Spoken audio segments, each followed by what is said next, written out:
Namaste, hello, and welcome to the World Report on NDTV. I'm your host, Priyanka. Let's go right into the top story today. The Indian Army today took a dig at the United States by sharing an old newspaper clip from 1971 showing how the country has supported Pakistan for decades. The post comes a day after President Donald Trump threatened India over its purchase of Russian oil, saying that he will substantially raise tariffs on goods from India. The clip, shared by the Eastern Command of the Indian Army, dated back to August 5th, 1971, and it showed how the U.S. was supplying arms to Pakistan for decades in the build-up for the 1971 war. This day, that year, build-up of war, August 5th, 1971, the Army captioned the post.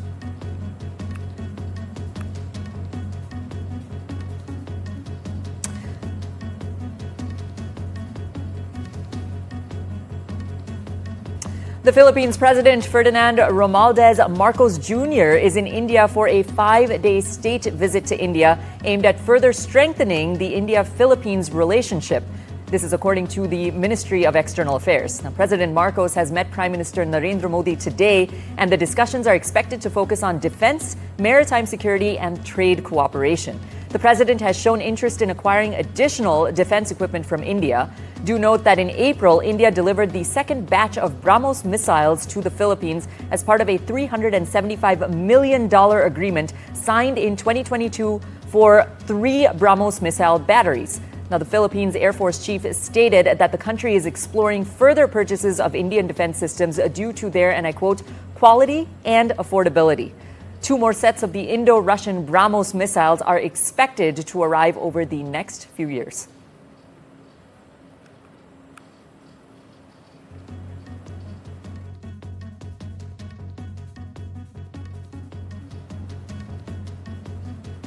In the sharpest statement since U.S. President Donald Trump announced a 25% tariff on Indian goods from August 7th, along with an unspecified penalty for its defense and energy imports from Russia last week. Now, New Delhi has hit back, saying that the targeting of India is unjustified and unreasonable, and the country would take all necessary measures to safeguard its national interests and its economic security.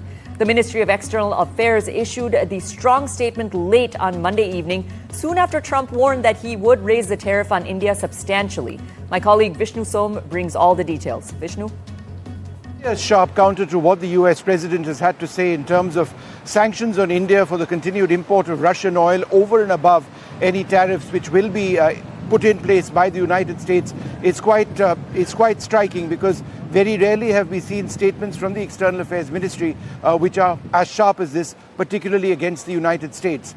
But given the fact that Donald Trump continues to pursue through social media his entire belief that India needs to be punished in a sense for what we continue to do with regard to the import of Russian oil, New Delhi has now said that there are clear double standards between what the United States, specifically Donald Trump, preaches in this case and what the United States actually does. They've also said that when it comes to the import of energy from Russia, Europe continues to do that, and they've come out with a document and statistics. I'm going to get into that in a moment, but what India says, and this is particularly significant, is that the targeting of India is unjustified and unreasonable. Like any major economy, India will take all measures to safeguard its national interests and economic security. But I think it's the specific points which point to the double standards of the United States which are relevant. Delhi points out that where the United States is concerned, it continues to import from Russia uranium hexafluoride for its nuclear industry, palladium for its EV industry, fertilizers as well as chemicals. And therefore the question is, then why are you targeting us? And they've also gone into a great deal of detail on how the European Union continues to have bilateral trade with Russia despite the Ukraine war.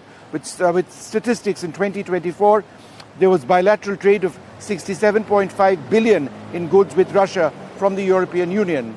Therefore, India, which has always had an autonomous foreign policy, wants to assert that, look, don't, target us unfairly. That's not correct. And I think India has made it clear that our policy of autonomy will remain primary to our foreign policy goals.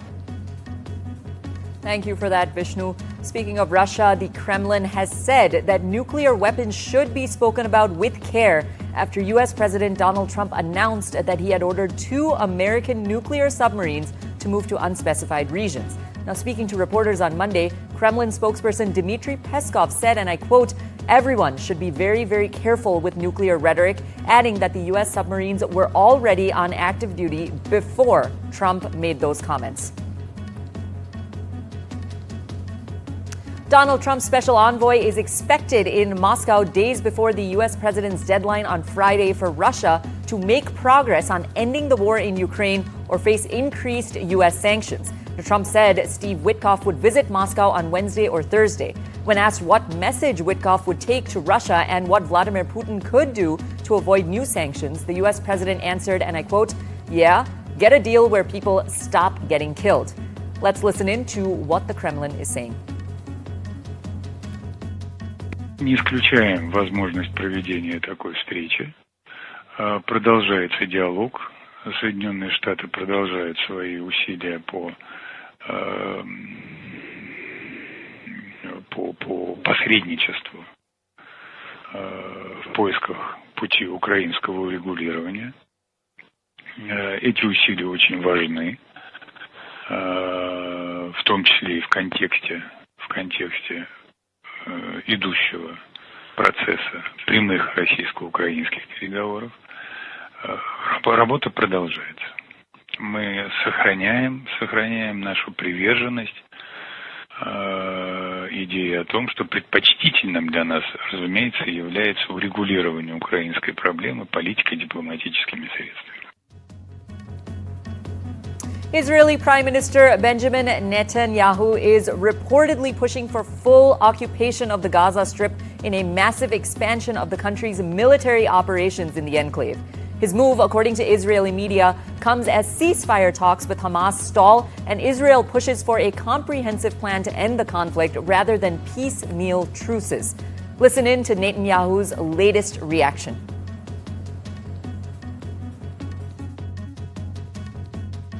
להמשיך לעמוד יחד, להילחם יחד, כדי להשיג את מטרות המלחמה שהצבנו את כולן.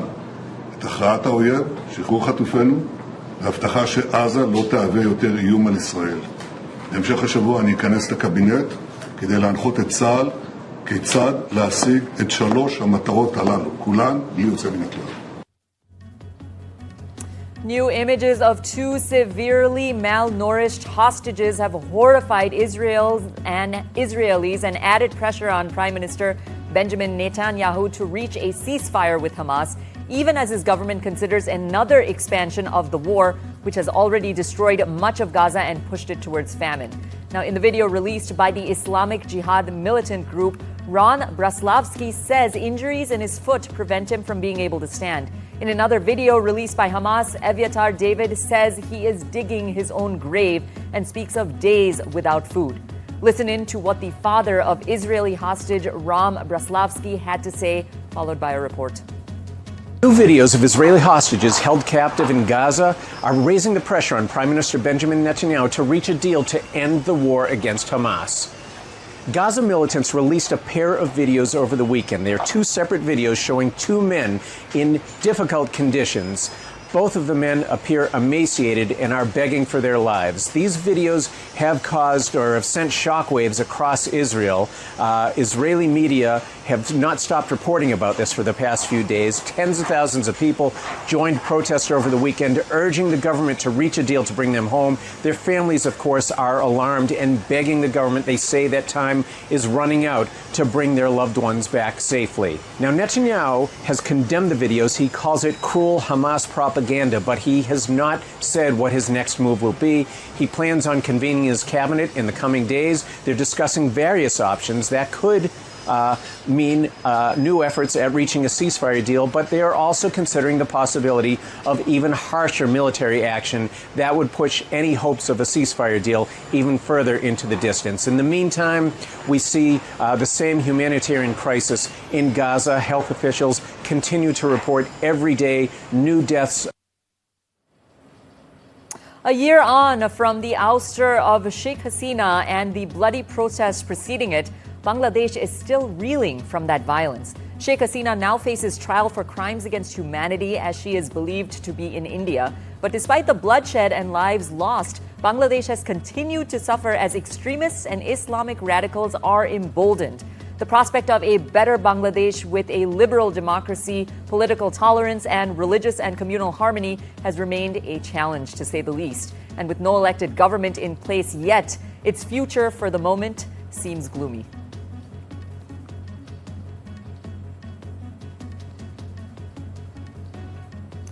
Pakistan's Tehreek-e-Insaf Party has announced that it will hold nationwide protests on the second anniversary of the arrest of the party founder and former Prime Minister of the country, Imran Khan. Khan was arrested on August 5, 2023, from his residence in Lahore after being convicted by a court in a corruption case. He has been incarcerated since his arrest due to conviction in other cases and is currently being held at the Adiala jail in Rawalpindi.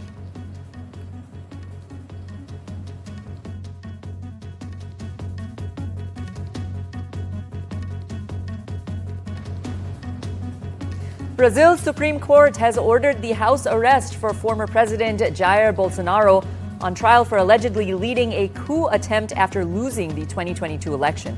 Prosecutors accuse Bolsonaro of heading a criminal organization that plotted to overturn the election, including plans to kill President Luiz Inacio Lula da Silva and a Supreme Court justice. Monday's order followed one from the top court last month that ordered Bolsonaro wear an electronic ankle monitor and imposed a curfew on his activities while the proceedings are underway. The latest decision keeps the far-right leader under ankle monitoring, allows only family members and lawyers to visit him, and seizes all mobile phones from his home in Rio de Janeiro. China has reiterated that its government alone holds the authority to identify and approve the successor of the Dalai Lama. China said the reincarnation or successor of the living Buddha and spiritual leader of Tibetan Buddhism, and I quote, is never decided by the Dalai Lama himself and must be identified within China and approved by the central government. Let's listen in. 从来不是由达赖喇嘛个人说了算，达赖喇嘛的转世必须坚持国内巡防、精品撤迁、中央政府批准的原则，遵循宗教仪轨和历史定制，按照国家的法律法规来办理。A huge wildfire in central California has threatened hundreds of homes with blazes churning through the brush-covered hillsides in Los Padres National Forest. At least 3 people were reported injured and more than 450 structures were under threat by the Gifford fire.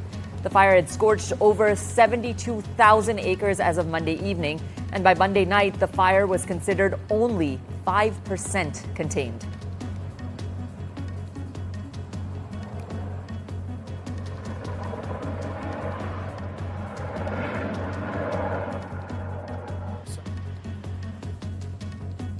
Authorities in Scotland cancelled trains, closed parks, and warned people to tie down backyard trampolines as a rare summer storm brought potentially destructive winds to northern Britain. The UK's meteorological office issued an amber wind warning in Scotland for Storm Floris, meaning there is a potential risk to lives and property, especially from large waves in coastal areas. The agency said wind gusts could reach 137 kilometers per hour, accompanied by heavy rain. The storm is hitting at the busiest time of the year for tourism as well, with hundreds of thousands of people flocking to Edinburgh Fringe and other arts festivals.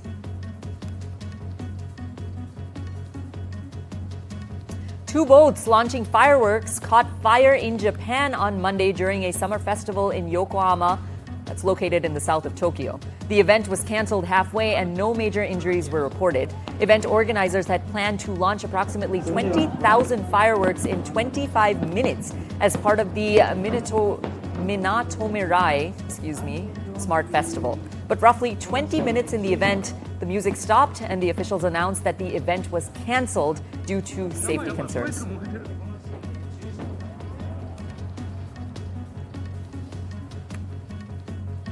We're going to a commercial break. Stay tuned for more stories. You're watching The World Report.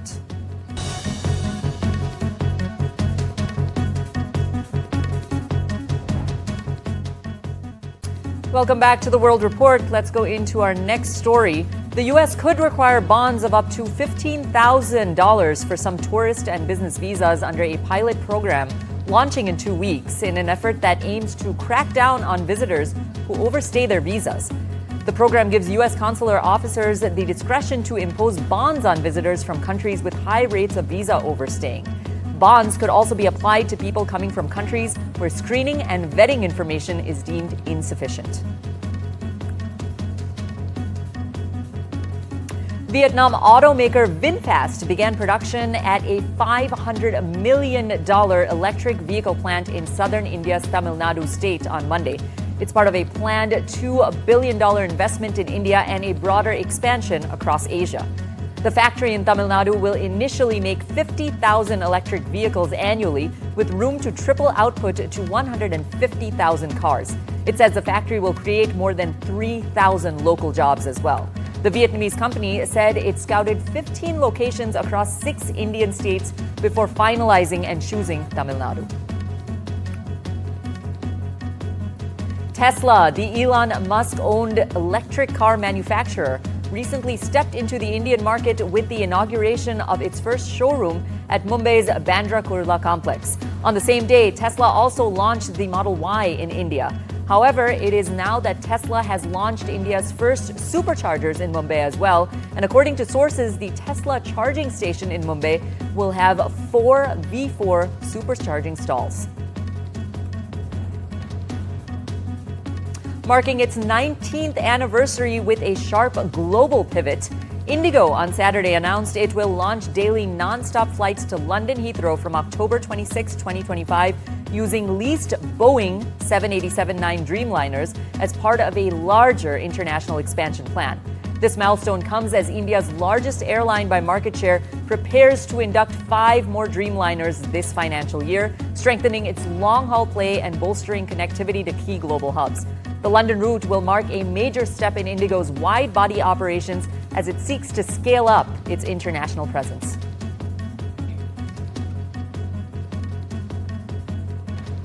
Let's cut to some live visuals of MOUs being signed. This is as the Philippines President Ferdinand Romualdez Marcos Jr. is in India for a 5-day state visit aimed at further strengthening India-Philippines relations. This is according to the Ministry of External Affairs. President Marcos has met Prime Minister Narendra Modi today, and the discussions are expected to focus on defense, maritime security, and trade cooperation. The president has shown interest in acquiring additional defense equipment from India. And do note that in April, India delivered the second batch of BrahMos missiles to the Philippines as part of a $375 million agreement signed in 2022 for 3 BrahMos missile batteries. The Philippines Air Force chief stated that the country is exploring further purchases of Indian defense systems due to their, and I quote, quality and affordability. 2 more sets of the Indo-Russian BrahMos missiles are expected to arrive over the next few years. Thank you, sir.